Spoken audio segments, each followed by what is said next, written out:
বিএনপির ভারপ্রাপ্ত চেয়ারম্যান তারেক রহমান কবে ফিরবেন, কেন তিনি এখনো আসছেন না, সে প্রশ্ন মানুষের মনে। বিএনপির নেতারা সুনির্দিষ্ট করে দলের দ্বিতীয় শীর্ষ নেতার স্বদেশ প্রত্যাবর্তনের তারিখ বলতে না পারলেও তার আগমন ঘিরে দলীয়ভাবে বিভিন্ন প্রস্তুতি নিচ্ছেন।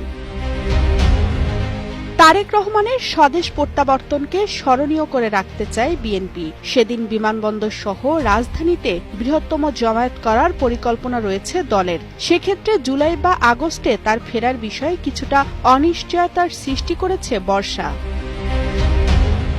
বিএনপির নেতারা তারেক রহমানের দেশে ফেরার ক্ষেত্রে দুটি বিষয় দেখেন।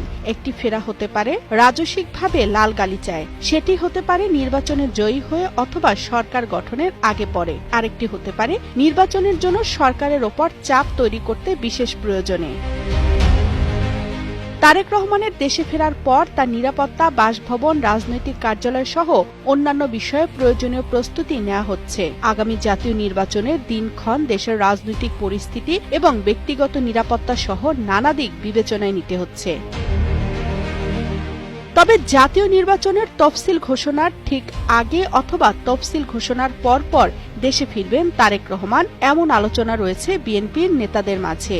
এ সময়ে দেশে ফিরে তিনি দলের পক্ষে একটি জোয়ার সৃষ্টি করে নির্বাচনে ভালো ফল আদায়ে ভূমিকা রাখতে পারেন। তামান্না তাহসিন খান, কালের কণ্ঠ।